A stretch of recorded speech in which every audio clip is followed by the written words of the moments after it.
안녕하세요. 오늘도 1일 1식으로 여러분을 찾아뵙습니다. 오늘은 챕터 역시 2장씩 하고 이제 막바지에 다다랐어요. 여러분 어떤 걸 실천하고 계시는 건가요? 저는 1일 1식을 열심히 실천하고 있고요.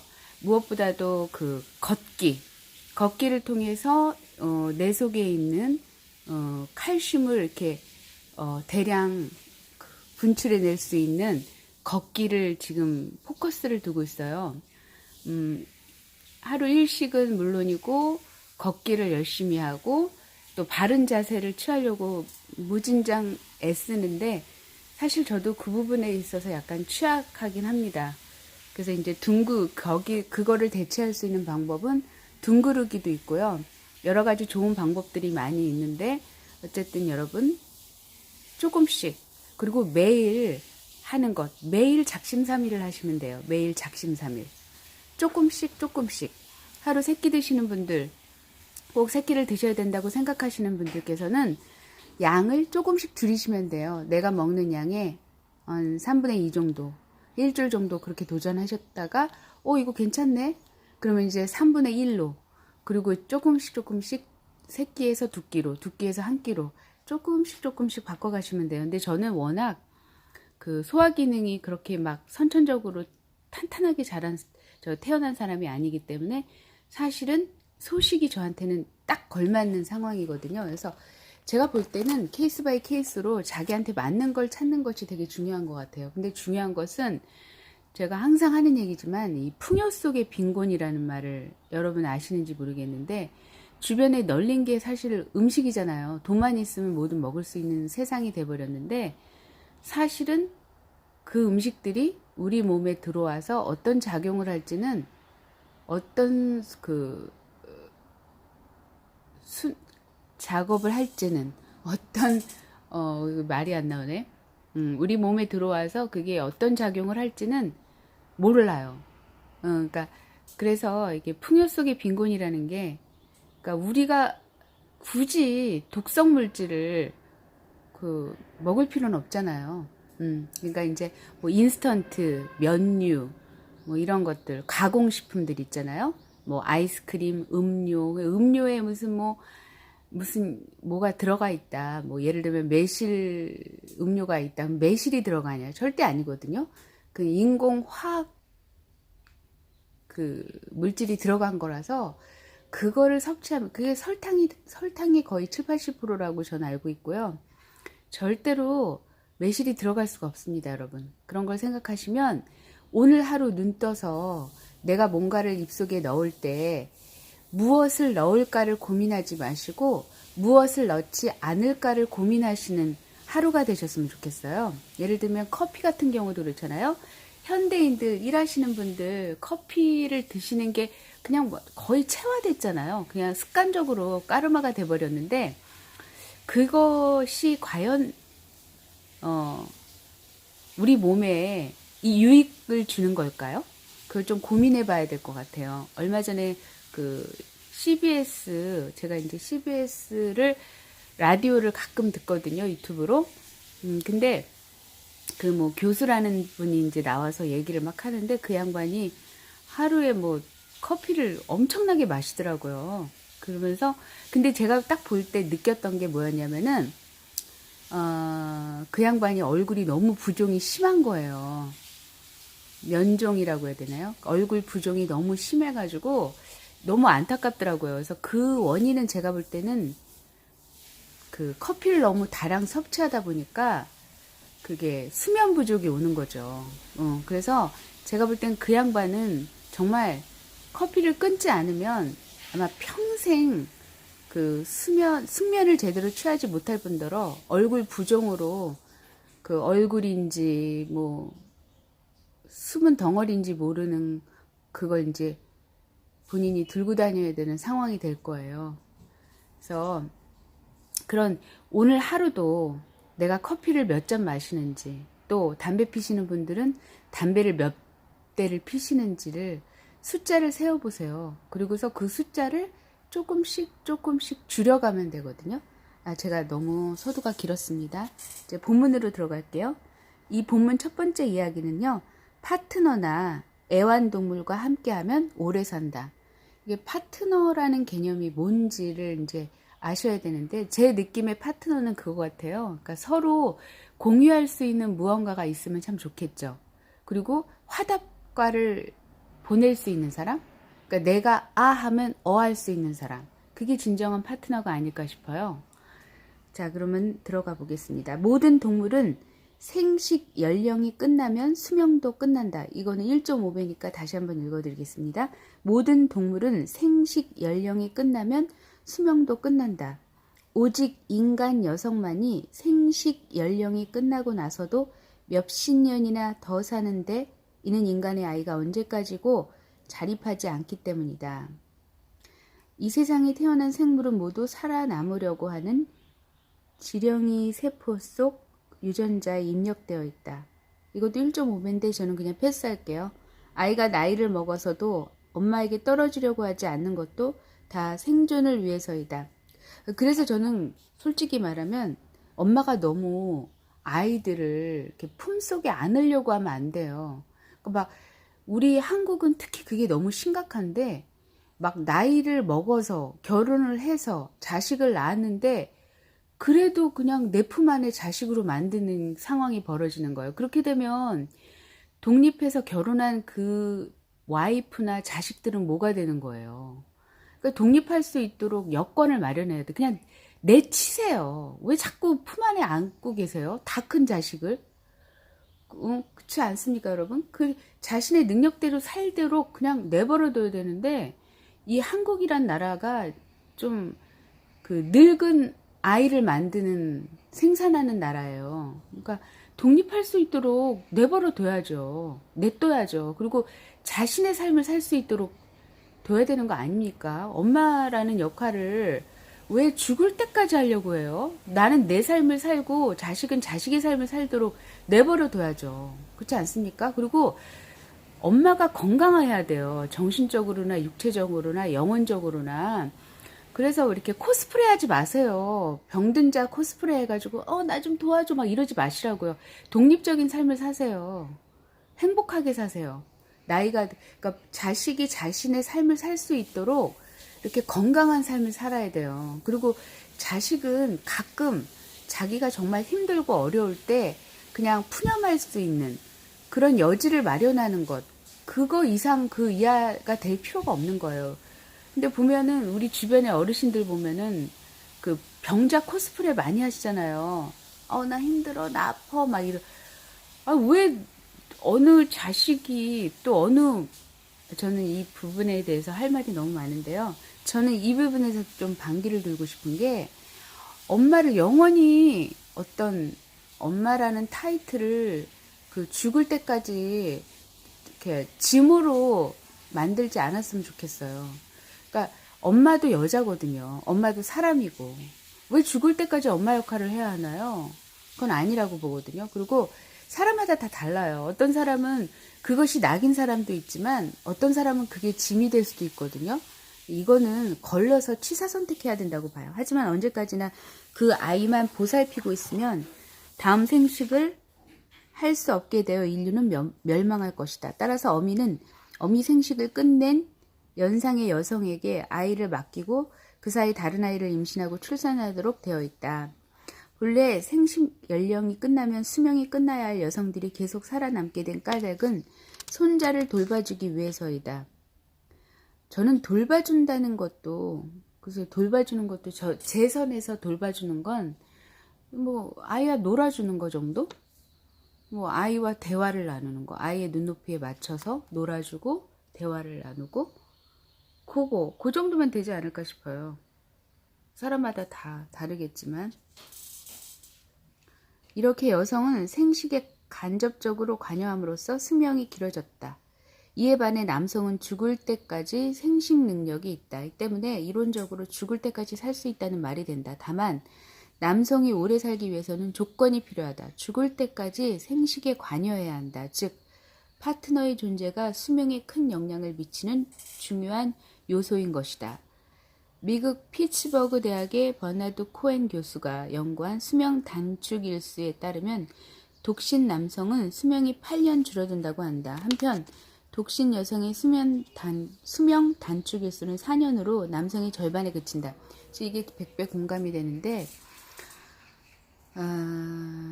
여성은 굉장히 독립적인 인격체인 것 같아요. 그러니까 누가 챙겨줄 필요도 없고 그냥 자기가 먹고 싶은 거 먹고, 그쵸? 그리고 이제 어떤 자기가 하고 싶은 일을 하면서 살기 때문에 그게 가능하고, 취미, 예. 근데 남성들도 이거 바꿔야 돼요. 언제까지 이렇게 부인이 차려주는 음식을 먹어야 합니까? 왜 그래야 된다고 생각하죠? 배고프면 자기가 챙겨 먹으면 되는 거지. 여성도 노동을 해요. 가사 노동도 하고 있고, 뿐만 아니라 집을 지키는 거, 그거 굉장히 대단한 일이거든요. 사실 쉽게 이혼하는 여성들도 많아요, 주변에. 근데 그럼에도 불구하고 이혼하지 않고 꿋꿋이 가정을 지키고 있는 것만으로도 사실 감사해야 해요. 요즘 시국에. 아무튼 그렇습니다. 배고프면 자기가 챙겨 먹어야죠. 그게 남자가 됐건 여자가 됐건 나이가 많고 적고를 떠나서. 그래서 엄마의 역할이라고 하는 게 우리나라 이 한국이라는 이 좁은 땅에서는 그 자식의 스펙을 쌓게 해주는 게 아주 지대한 영향력이고 그게 큰 힘이라고 생각하는데, 저는 스펙 그 이상으로 더 중요한 건 그 자기의 본능, 어떤 자기가 사는 데 있어서 자기 자신을 위해서 먹는 것을 챙기는 능력을 키우는 거, 그거 엄청 중요하거든요. 그리고 내가 만약에 음식을 못한다, 그럼 음식 잘하는 사람한테 들러붙으면 돼요. 들러붙는다는 게 좀 그런데, 우리 모두는 사실 기생충이에요. 사실은 이 세상에 완벽한 인간이 어디 있습니까? 다 어느 것 하나 부족한 게 있지. 그렇다면 자기가 잘하는 것을 열심히 배양하고 자기가 부족한 것을 채울 수 있는, 그 말하자면 이 사람이 말하는 파트너를 찾으면 돼요. 개인적으로 저는 요리를 별로 좋아하지 않습니다. 초간단 요리를 좋아해요. 뭐 예를 들면 간단하게 생야채를 잘잘잘잘 썰어서 뭐 올리브 엑스트라 버진을 넣고, 그다음에 뭐 후추, 소금 약간 가미해서 뭐 이렇게 버무려가지고 간단하게 초간단으로 먹는 거, 그런 거 너무 좋아하고, 막 지글지글 보글보글 하는 거 별로 좋아하지 않거든요. 근데 그거를 좋아하는 사람, 내가 가끔 먹고 싶으면 그걸 잘하는 사람한테 가서 얻어먹으면 되잖아요. 그러니까 그런 요령이 필요한 것 같아요. 제가 예전에 그 완장이라는 책을 읽었는데 그 작가분이 지금 기억이 안 나요. 근데 그 속에서 가장 정말 너무 멋지다, 나도 이런 삶을 살고 싶다 했던 그 모델 중에 하나가, 그 친구는 매여 있지 않아요. 직장 생활을 안 해요. 그런데 이제 농번기 때라고 그러죠. 그러니까 그 농촌에 가장 바쁜 시기에 가서 도와주는 거예요. 하루. 그러니까 일손 말하자면. 그러면은 거기에서 야참도 나오죠. 그리고 또 이 농촌은, 물론 농촌도 농촌 나름이지만 그래도 비교적 자연에 가까운 음식을 대접하잖아요. 그러니까 거기서 그냥 그렇게 보내는 거예요. 그리고 농한기 때는 그냥 뭐 자기가 평소에 하고 싶었던 거, 그걸로 통해서 그 노동의 대가로 얻은 돈으로 자기가 평소에 하고 싶었던 거, 뭐 낚시를 해도 되고, 뭘 여행을 가도 되고, 이런 식으로 삶을 그냥 이렇게 유유자적 이렇게 평온하게 보낸단 말이죠. 우리 젊은 세대들은요, 88만 원 세대라고 하는데, 왜 88만 원 세대가 뭐 불행합니까? 절대 그렇지 않습니다. 주변에 널린 게 공짜예요. 도서관에 책이 널렸죠.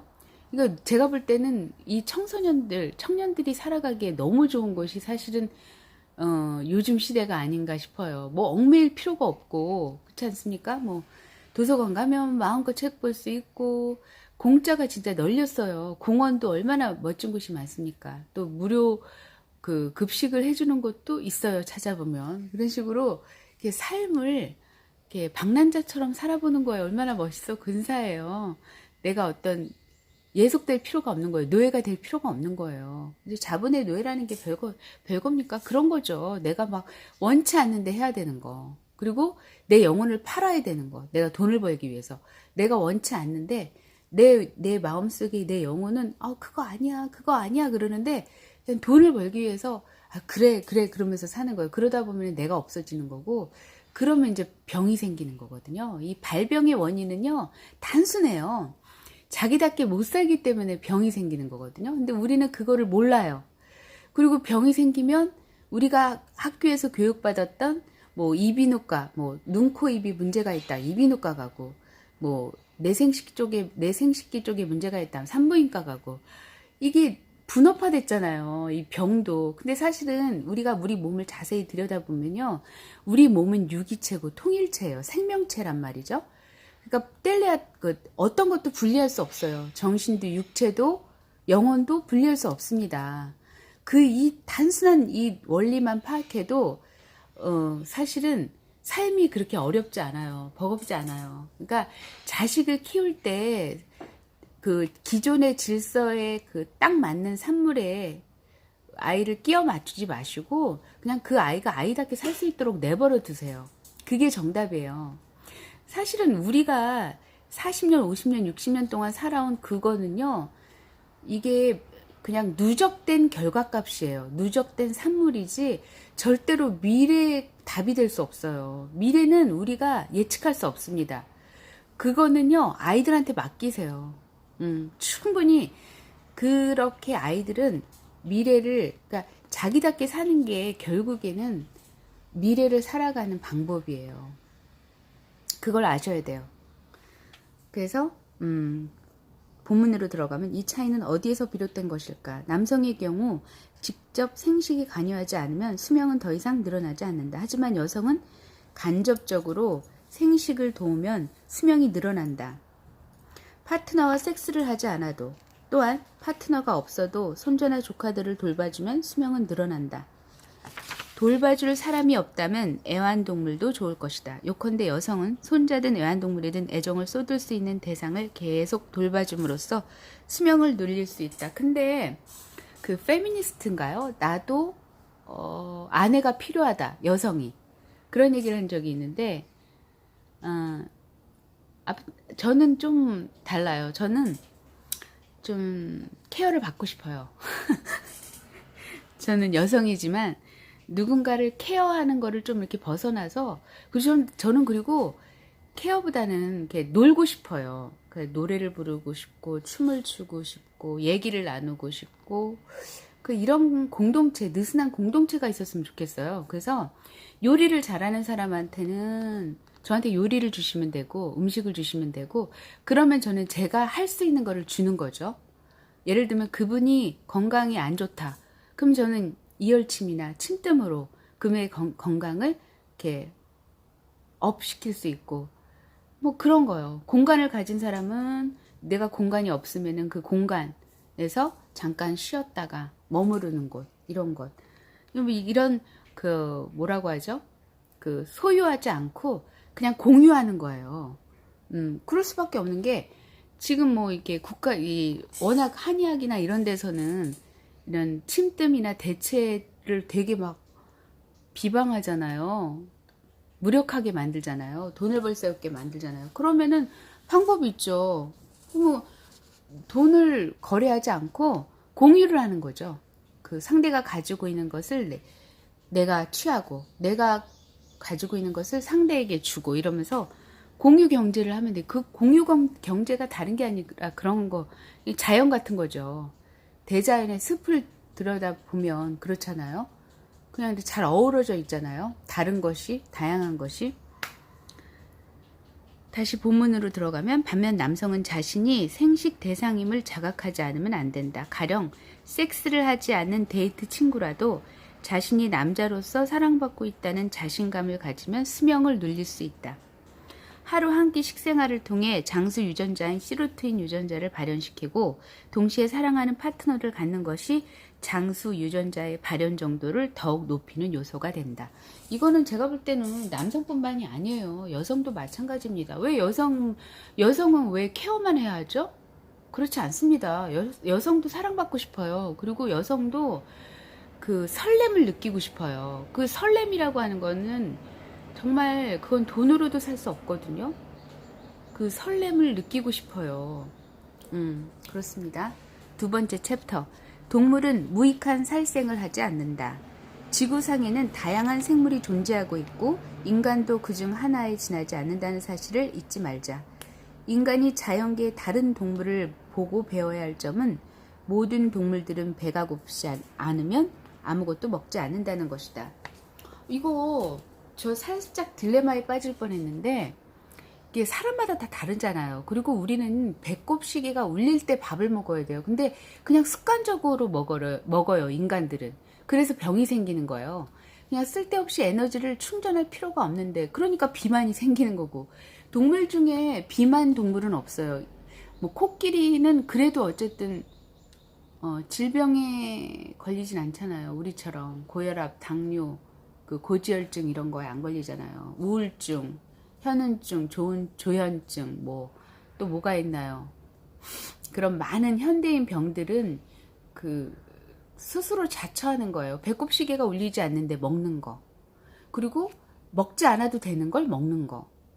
커피, 그다음에 뭐 아이스크림, 음료, 그런 것들. 굳이 취하지 않아도 되는 것들을 먹는 거. 그거 경계하셔야 돼요. 배가 고프지 않으면 아무것도 먹지 않는다. 그리고 배고픔을 즐기라고 하잖아요. 시루트윈이라는 그 유전자가 젊음을 유지할 수 있도록 도와준대잖아요. 사자는 배가 부르면 눈앞에 토끼가 있어도 절대 잡아먹지 않는다. 모든 동물은 인간처럼 무익한 살생을 하지 않는다. 그리고 모든 동물은 목이 마르지 않으면 물도 마시지 않는다. 배가 고프지 않은데도 쓸데없이 많은 동물을 죽인다면 자신들이 살고 있는 환경에 악영향을 끼치게 된다. 이거는 인간의 얘기죠. 인간의 얘기. 제가 전에도 말씀드렸지만 뭐 닭 같은 경우도 양계장이 공장식인 거예요. 그 뿌리, 영화 뿌리 보신 분들은 아실 거예요. 그 아프리카에 가서 노예를 만들어내잖아요. 막 자기네들이 총칼을 가지고 있다고 해서 그 총칼이 없는 사람들을 함부로 하고, 그래서 사람을 완전 동물 취급해서 층층이 사람을 그냥 눕혀가지고 거기서 먹고 싸게 하지요. 그래서 자기네들이 그런 목화 재배를 할 때 그 노동을 투입하잖아요. 그것도 말하자면 정당한 대우를 안 해주면서, 그 삭스를 안 주면서, 노동값을 안 주면서. 그래서 부강한 나라가 영국, 미국, 프랑스 다잖아요. 솔직히 지금의 부유한 나라들이 노동력을 착취한 거잖아요. 그 부가. 그러면은 사실은 굉장히 저속한 동물들인 거죠. 인간들이 어떻게 보면. 그래서 다른 동식물들 본문으로 들어가면 배가 고프지 않은데도 쓸데없이 많은 동물을 죽인다면 자신들이 살고 있는 환경에 악영향을 끼치게 된다. 그래서 코로나도 발생하는 거고, 그렇죠? 뭐 동물은 이 세상에 태어날 때부터 다른 동식물들과 공존한다는 것이 유전자에 입력되어 있다.